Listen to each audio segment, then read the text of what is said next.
Siapapun yang menyambutnya dan menawarkan dia bahkan segelas air, karena dia melihat Yesus sendiri di dalam diri orang-orang tersebut, dan ia akan mendapat upah orang benar. Tuhan memberkati kita semua.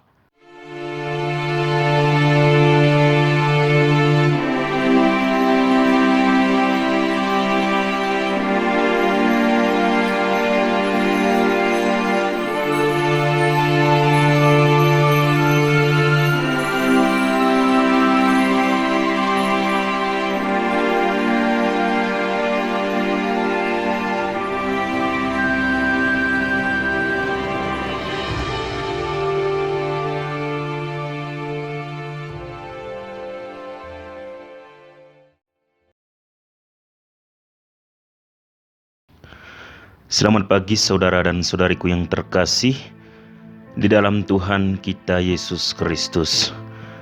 Jumpa lagi bersama saya Frater Andra dalam permenungan kita pada pagi hari ini. Kita awali permenungan kita hari ini dengan doa. Dalam nama Bapa dan Putra dan Roh Kudus.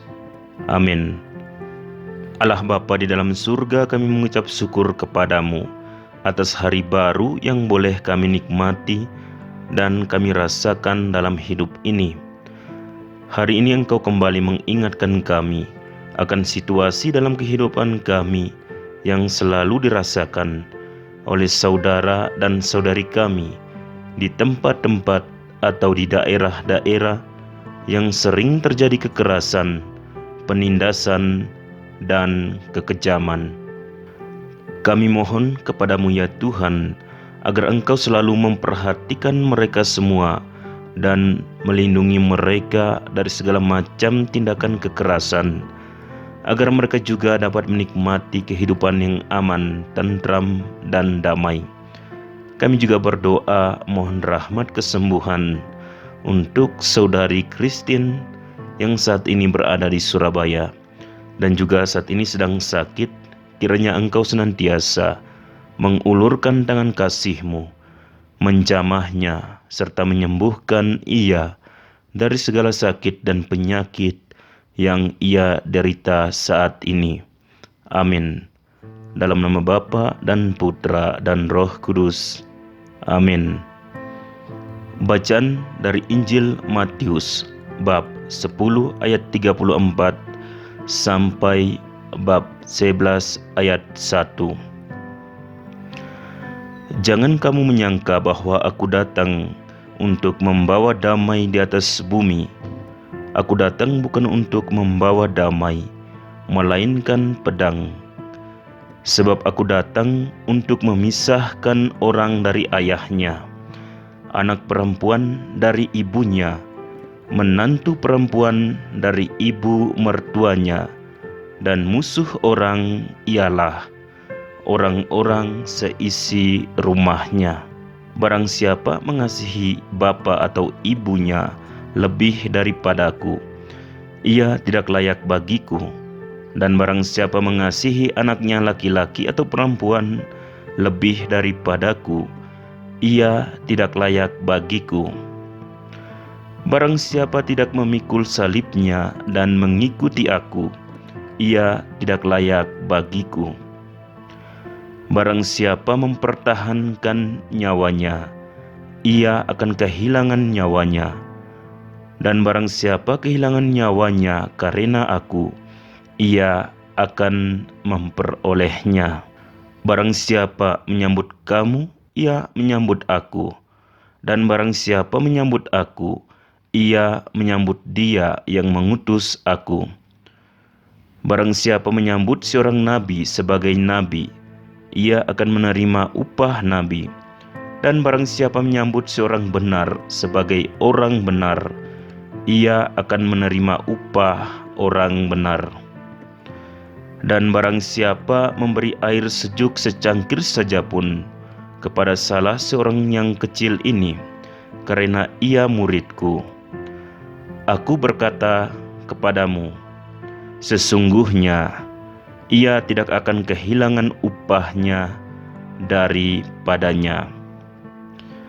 Setelah Yesus selesai berpesan kepada ke-12 murid-Nya, pergilah ia dari sana untuk mengajar dan memberitakan Injil di dalam kota-kota mereka.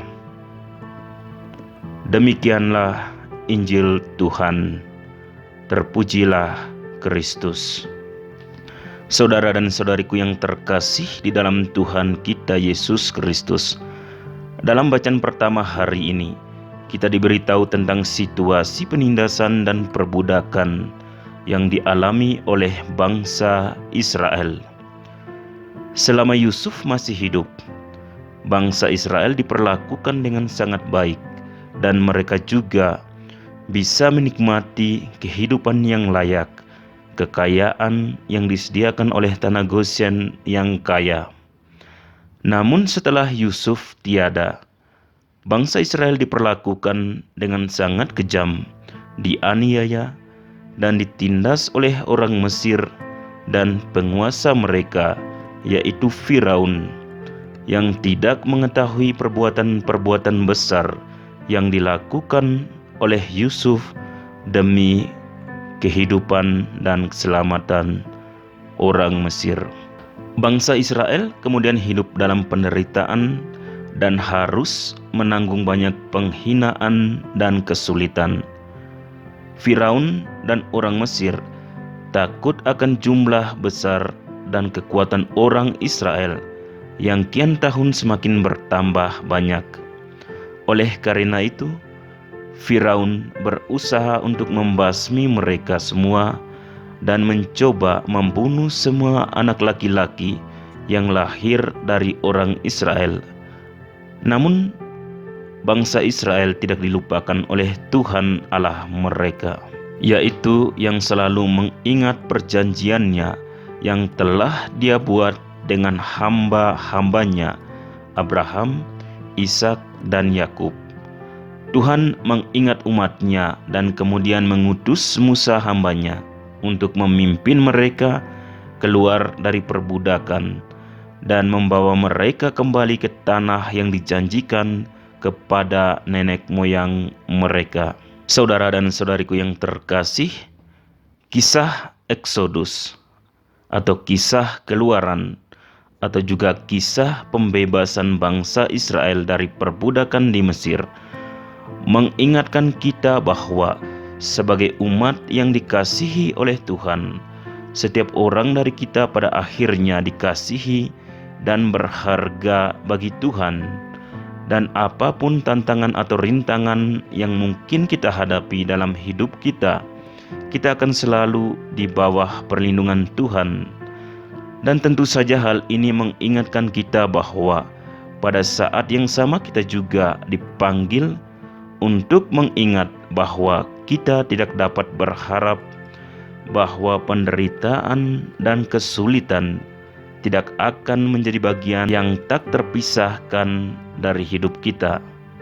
Oleh karena itu, saudara dan saudariku, mengikuti Tuhan menuntut suatu komitmen yang besar dari kita masing-masing, dan kemungkinan besar akan ada waktu ketika kita mungkin perlu berkorban dan menanggung kesulitan demi Tuhan. Saudara dan saudariku yang terkasih, komitmen kita kepada Yesus dan Injil-Nya tidak diberikan kepada kita secara tidak sengaja. Komitmen itu membutuhkan sikap dan pikiran yang matang. Hanya nilai kebebasan dan identitas suatu umat sebagai umat yang mutlak seperti yang dialami oleh bangsa Israel. Oleh karena itu, Yesus membenarkan bahwa di tengah kesulitan yang dialami oleh setiap orang, mereka terus bergerak maju tanpa harus melihat ke belakang. Hidup berarti pergi keluar dari cara kita dan dari kenyamanan kita. Karena keegoisan, hidup untuk diri sendiri adalah suatu serangan atau suatu perbudakan terhadap diri sendiri dan sesama. Saudara dan saudariku yang terkasih di dalam Tuhan kita Yesus Kristus, dalam bacaan Injil hari ini, Tuhan Yesus sendiri menyebutkan hal yang serupa dalam perkataan dan wahyunya kepada murid-muridnya, sebagaimana Dia mengatakan kepada mereka bahwa kedatangannya ke dunia ini tidak dimaksudkan untuk membawa masa damai dan sukacita, tanpa konflik dan tanpa menderita. Kedatangannya ke dunia ini justru akan membawa perpecahan dan kesulitan bagi semua orang yang berusaha untuk mengikutinya dan berkomitmen untuk berjalan di jalannya. Hal ini bertentangan dengan kepercayaan populer pada waktu itu mengenai Mesias dan kedatangannya, di mana banyak orang percaya bahwa Mesias anak Daud akan datang untuk memulihkan kerajaan Israel dan menjadi raja atas mereka semua, membebaskan mereka dari penindas mereka, dan membawa mereka ke era kejayaan dan kedamaian, seperti pada era besar pemerintahan Daud dan Salomo. Injil hari ini juga mengingatkan kita bahwa kita masing-masing sebagai orang beriman harus selalu siap untuk memberikan semuanya kepada Tuhan, dan kita harus kuat jika penderitaan dan kesulitan datang menghampiri kita. Oleh karena itu, kita harus mengakui dan mempertahankan nilai-nilai Kristiani di atas segalanya, meskipun konsekuensinya adalah perpecahan ataupun perang. Kita harus selalu berusaha menjadi penabur perdamaian, karena ajaran Kristus selalu membawa kedamaian sejati. Kita tidak boleh menyalahkan Tuhan atau diri kita sendiri, dan kita juga tidak boleh menyalahkan orang lain atas kesulitan dan penderitaan kita.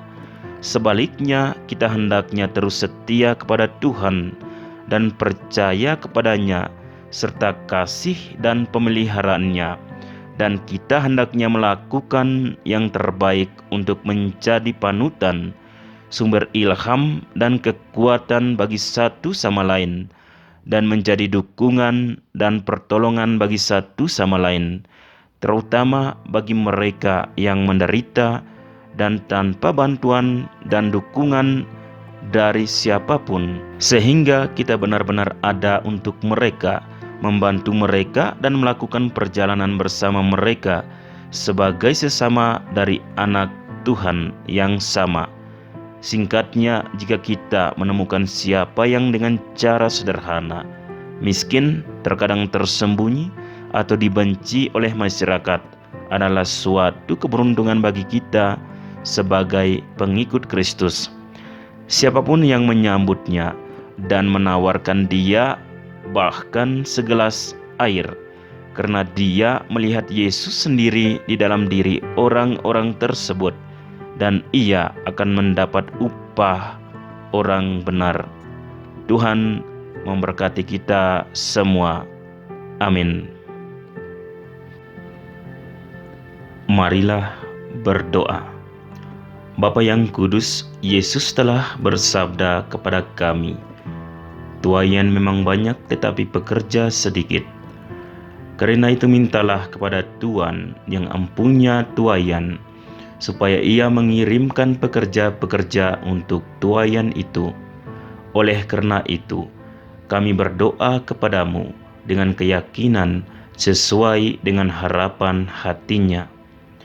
Bantulah semua orang Kristiani agar dengan serius bertanggung jawab sebagai warga kerajaan Allah dan sebagai batu penjuru yang hidup bagi gereja. Pilihlah dari antara umat-Mu pekerja-pekerja kerasulan, imam, diakon, biarawan-biarawati, dan rasul-rasul awam, sehingga kabar sukacita dimaklumkan kepada semua bangsa, dan belas kasih-Mu diketahui oleh semua saudara dan saudari kami. Amin. Maria, Ratu para Rasul, doakanlah kami. Para Rasul Kudus, doakanlah kami. Santo Fransiskus dari Asisi, doakanlah kami. Padre Eusebio Menard y Señor Hector Duran, jadilah perantara bagi kami. Amin. Dalam nama Bapa dan Putra dan Roh Kudus. Amin.